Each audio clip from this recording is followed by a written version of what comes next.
Recently in the House of Commons, high-ranking Conservative MP Kemi Badenoch stated the following. Because unlike me, she grew up under a Conservative government with a welfare state that provided a safety net, a strong economy and opportunity, while I mostly grew up in Nigeria under a socialist military government. So the question then becomes, who or what is Sister Kemi referring to? Kemi was apparently born in the UK in 1980, while Shehu Shagari was president of Nigeria. She moved between the USA and Nigeria as a child, but Shagari was elected as a part of a democratic republic, as opposed to a military regime. He worked for both the International Monetary Fund and the World Bank prior to becoming president. As president, while aggressively suppressing labor union and student uprisings and expelling migrant workers from the country, particularly Ghanaians, resulting in the very well-known phrase, Ghana must go, he did challenge then UK Prime Minister and Kemi's personal inspiration, Margaret Thatcher, over her government's support for apartheid South Africa and white minority rule in Zimbabwe. Though it's typical of Conservative Party propagandists to label any and all challenges to their imperialism as socialist, it is doubtful for the aforementioned reasons that Shagari is who Badenoch is referring to. Next up, we have Mohammed Buhari, who overthrew Shagari and instituted a short-lived military regime from 1983 to 1985. He cut public spending and imposed austerity measures on the nation. He did reject an IMF loan, however, which, in an environment where African nations left, right and center were signing on the dotted line, may have triggered the socialist radar in the Western imperialist mind. Except the actual policies he did implement were like the IMF on steroids. So could Buhari be the socialist dictator in question?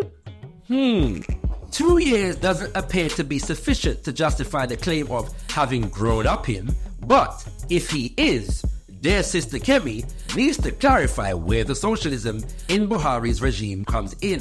Soja go, soja come.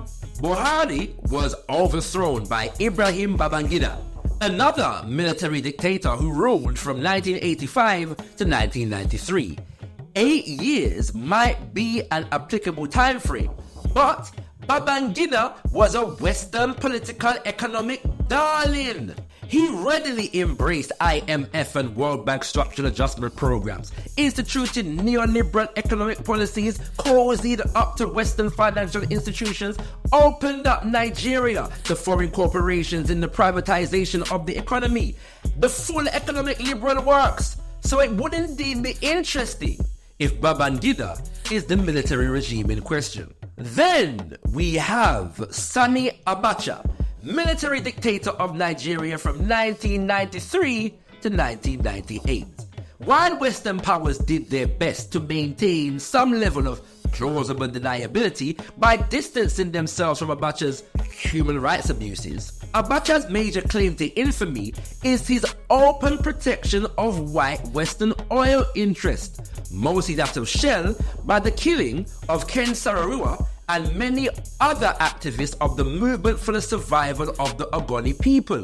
While Shell and other Western oil companies were known to have been destroying the ecology of the Niger Delta since at least the 1950s, Abacha's regime brought before the military courts not the Western oil corporations, but the people of the Niger Delta, who resisted the destruction of their communities, lands, and livelihoods. Given the fact that Kemi is said to have moved to the UK at the age of 16, this would be the last contender as far as Kemi's supposed socialist military regime is concerned. So the question remains, which one of these regimes is our dear Sister Kemi referring to? Do any of them qualify?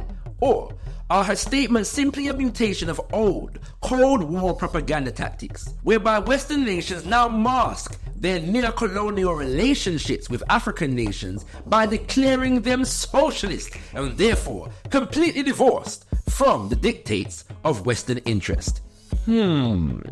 Mysteries abound. Let us know who you think the contender might be.